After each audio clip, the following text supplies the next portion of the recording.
How do we understand the graph of distance versus time? Let's have time on the x-axis and the distance on the y-axis. The time on the x-axis has intervals of 1 minute and the total distance covered has intervals of 1 kilometer on the y-axis. This graph will help us see how far the vehicle moved over time. If the vehicle was stationary, this is what we would see. The distance covered is 0. If it moves slowly, we will see this gradual sloped line. It covers little distance every minute, which implies that it moves at a slow pace. And what if it moves very fast? Yes, we would see a steeper line. The distance covered each minute will be a lot more than in the previous case. We will understand better with some examples. Let's look at this graph we have. The x-axis has intervals marked at 1 minute each. We can see how much distance has been covered each minute. What we see in this case is that the vehicle moved 2 kilometers each minute, and that is constant for this entire time period. Covering constant distance in each time period is an example of? Yes, it's an example of uniform motion. What I want you to notice is that when uniform motion is charted, what we see is a straight line. 1 minute, 2 kilometers. 2 minutes, 4 kilometers. 3 minutes, 6 kilometers. The total distance covered in 3 minutes is 6 kilometers, and each minute the vehicle covered 2 kilometers. Now let me ask you a question. How much would be the total distance covered in 10 minutes?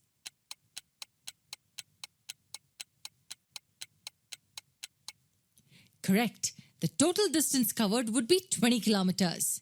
We can use the graph seen to arrive upon the answer, but we could also calculate the total distance as 10 times 2 kilometers, which is 20 kilometers. As the vehicle is in a state of uniform motion, the distance covered will be directly proportional to the time. If the time is increased by a certain factor, the distance will also be increased by the same factor. In this particular case, the speed remains constant at 2 kilometers per minute. Now let me ask you a different question. How long does it take to cover 10 kilometers?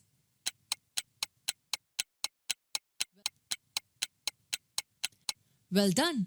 It will take 5 minutes. It is very straightforward.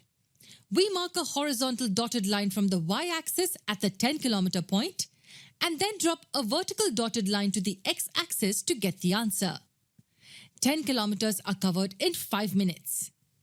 Now listen to the next question carefully. If we want to calculate the distance covered in the 3rd minute, how would we do that? I just want to know the distance covered in the 3rd minute. I'm talking about the distance covered in this duration. Let's have a look. We draw 2 lines vertically up from the 2nd and the 3rd interval on the x-axis until they intersect the line. Then we draw 2 lines parallel to the x-axis until they intersect the y-axis. Let's name these points T1 and T2, D1 and D2. The distance covered in time T2 minus T1 equals D2 minus D1. So what we get here is that the vehicle travelled 2 kilometers in the 3rd minute. I know what you must be thinking right now. Did we need to do all this? Probably not, because we already know that this vehicle is travelling at a uniform speed of 2 kilometers per minute, which is why this is a straight line. But it is a good idea to understand this graph really well. So if I ask you the total distance covered by the vehicle in the 2nd, 3rd and the 4th minute, you would draw 2 vertical lines like this and then 2 horizontal lines to find the total distance covered. 6 kilometers in 3 minutes. How about charting the journey of a vehicle which moves at varying speeds? Can we chart it in a similar way, and if so, what will the graph look like? We see that in the next part of the video.